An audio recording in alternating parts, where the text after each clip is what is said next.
வணக்கம். தமிழ்நாடு அரசு இணையதளம் மூலமா வருமானச் சான்றிதழ ஆன்லைன்லயே எப்படி அப்ளை பண்ணி வாங்குறதுன்னு ஸ்டெப் பை ஸ்டெப்பா பார்க்க போறோம். ஆன்லைன்ல வருமானச் சான்றிதழுக்கு எப்படி விண்ணப்பிக்கிறது இந்த கேள்விக்கு ஒரு தெளிவான படிப்படியான வழிகாட்டுதல் தான் இப்ப நம்ம பார்க்க போறோம். சரி, முதல்ல என்ன பண்ணணும்? கவர்மெண்ட் வெப்சைட்டுக்குள்ள போய் எப்படி நம்ம வேலைய ஆரம்பிக்கிறதுன்னு பார்க்கலாம் வாங்க. முதல்ல இந்த அதிகாரப்பூர்வ இணையதளமான tnsabay.tn.gov.in-க்கு போயிடுங்க. அங்க போனதும் ஹோம் பேஜ்ல சிட்டிசன் லாகின் அல்லது பயனாளர் உள்நுழைவுன்னு ஒரு பட்டன் இருக்கும். அதை கிளிக் பண்ணி தான் நாம உள்ள போகணும். உங்களுக்கு ஏற்கனவே இதுல அக்கவுண்ட் இருந்தா உங்க யூசர் நேம் பாஸ்வேர்ட் கொடுத்து லாகின் பண்ணிக்கோங்க. இல்ல இதுதான் முதல் தடவைனா நியூ யூசர் சைன் அப் ஹியர்ன்ற ஆப்ஷனை கிளிக் பண்ணி ஒரு புது அக்கவுண்ட்டை உருவாக்கிக்கோங்க. லாகின் பண்ணி உள்ள போனதுக்கு அப்புறமா ரெவென்யூ டிபார்ட்மெண்ட் அதாவது வருவாய்த்துறையை செலக்ட் பண்ணுங்க. அதுக்குள்ள REV 103 இன்கம் சர்டிபிகேட் அப்படின்னு இருக்கும். அதை கிளிக் பண்ணுங்க. அடுத்ததா ரொம்ப ரொம்ப முக்கியமான ஒரு ஸ்டெப்புக்கு வரும். அதுதான் கேன் நம்பர். அப்படின்னா என்ன, அது எப்படி ரிஜிஸ்டர் பண்றதுன்னு இப்ப விரிவா பார்க்கலாம். கேன் நம்பர் அதாவது சிட்டிசன் ஆக்சஸ் நம்பர். சிம்பிளா சொல்லணும்னா நீங்க சேவை மூலமா எந்த ஒரு அப்ளிகேஷன் போட்டாலும் இந்த ஒரு யூனிக் நம்பர் கண்டிப்பா தேவை. இதுக்கு முன்னாடி நீங்க வேற ஏதாவது சான்றிதழுக்கு அப்ளை பண்ணியிருந்தீங்கன்னா உங்ககிட்ட ஆல்ரெடி இந்த நம்பர் இருக்கிறதுக்கு நிறைய வாய்ப்பு இருக்கு. சரி, என்கிட்ட கேன் நம்பர் இருக்கா இல்லையான்னு எப்படி செக் பண்றது? ரொம்ப சிம்பிள். உங்க ஆதார் நம்பரை மட்டும் அந்த பாக்ஸ்ல என்டர் பண்ணிட்டு சர்ச் பட்டனை கிளிக் பண்ணுங்க. உங்க டீடைல்ஸ் எல்லாம் ஸ்கிரீன்ல வந்துச்சுன்னா கன்கிராட்ஸ், உங்ககிட்ட கேன் நம்பர் இருக்குன்னு அர்த்தம். ஒருவேளை தேடினதுக்கு அப்புறம் எதுவும் வரலன்னா என்ன பண்றது? பயப்பட வேண்டாம். அதுக்கு அர்த்தம் உங்க ஆதார் எண்ணுக்கு இன்னும் கேன் நம்பர் ஜெனரேட் ஆகல. அப்போ நீங்க ரெஜிஸ்டர் கேன்ற பட்டனை கிளிக் பண்ணி ஒரு புது நம்பரை கிரியேட் பண்ணிக்கணும். அவ்வளவுதான். ஓகே, இப்ப நாம அப்ளிகேஷனோட மெயின் பார்ட்டுக்குள்ள வந்துட்டோம். அதாவது ஃபார்ம் ஃபில் பண்றது. இதுல கேக்குற விவரங்களை ரொம்ப சரியா நிரப்ப வேண்டியது அவசியம். நிறைய பேருக்கு வர்ற ஒரு பெரிய சந்தேகமே இதுதான். இந்த சர்டிபிகேட்டை யாருடைய பேர்ல அப்ளை பண்ணணும்? இதுல தான் ஒரு முக்கியமான விஷயத்தை நீங்க கவனிக்கணும். முன்னாடிலாம் அப்பா பெயர்ல இல்லனா குடும்பத் தலைவர் பேர்ல அப்ளை பண்ணுவாங்க. ஆனா இப்போ ரூல்ஸ் மாறிடுச்சு.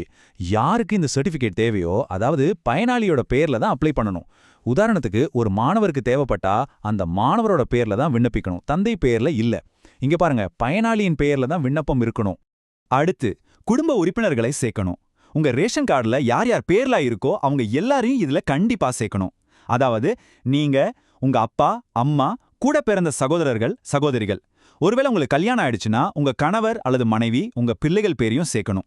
ஒரு முக்கியமான விஷயம், தாத்தா, பாட்டி இல்ல வேற ரேஷன் கார்டுல இருக்கிற சொந்தக்காரங்க பேரை சேர்க்கக்கூடாது. இந்த லிஸ்ட்ல ஒரு விஷயத்த மறக்காதீங்க. குடும்பத்துல குறைஞ்சது ஒருத்தருக்காவது வருமானம் இருக்கிறதா நீங்க கண்டிப்பா காட்டணும். உதாரணத்துக்கு உங்க தந்தையோட வருமான விவரங்களை கொடுக்கலாம். ஓகே, ஃபார்ம் ஃபில் பண்ணியாச்சு. அடுத்தது என்ன? டாக்குமெண்ட்ஸ் அப்லோட் பண்றது. இதுவும் ஒரு முக்கியமான கட்டம். என்னென்ன டாக்குமெண்ட்ஸ் வேணும்னு ஒரு லிஸ்ட் பார்த்துடலாம். முதல்ல அப்ளை பண்றவரோட போட்டோ, அது 50 கேபிக்குள்ள இருக்கணும். அடுத்து முகவரி சான்றுக்கு ஆதார் கார்டு மாதிரி ஏதாவது ஒன்று, அது 200 கேபிக்குள்ள இருக்கணும். அதே மாதிரி ரேஷன் கார்டு, அப்புறம் சுய அறிவிப்பு படிவம், இது ரெண்டும் கூட 200 கேபிக்குள்ள தான் இருக்கணும். நீங்க ஒருவேளை அரசாங்க ஊழியரா இருந்தா உங்க பே ஸ்லிப் தேவைப்படும். உங்க ஒரு வருஷம் வருமானம் 3 லட்சம் ரூபாய்க்கு மேலே இருந்தா பான் கார்டு அப்லோட் பண்றது கட்டாயம்.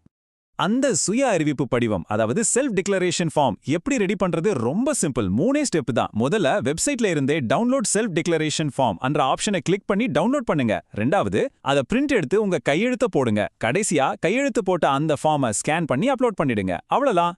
அப்ளிகேஷனோட கடைசி கட்டத்துக்கு வந்துட்டோம். பேமெண்ட் எப்படி பண்றது, அதுக்கப்புறம் என்ன நடக்கும்னு பார்க்கலாம் வாங்க. இந்த விண்ணப்பத்தை சப்மிட் பண்றதுக்கு நீங்க கட்ட வேண்டிய கட்டணம் வெறும் 60 ரூபாய் மட்டும்தான். இங்க ஒரு சூப்பர் ப்ரோ டிப் சொல்றேன், நல்லா கேட்டுக்கோங்க. பணம் செலுத்தி முடிச்சதும் அவசரப்பட்டு பிரவுசரை க்ளோஸ் பண்ணிடாதீங்க. அது ஆட்டோமேட்டிக்கா பழையபடி வெப்சைட்டுக்கே திரும்பி வந்து சக்சஸ் அப்படின்னு ஒரு மெசேஜ் காட்டும். அது வரைக்கும் வெயிட் பண்ணுங்க. இது ரொம்ப முக்கியம், ஏன்னா நிறைய பேரோட பேமெண்ட் இங்க தான் ஃபெயில் ஆகுது. நீங்க சப்மிட் பண்ணதுக்கு அப்புறம் உங்க அப்ளிகேஷன் எங்க போகும்னு தெரியுமா?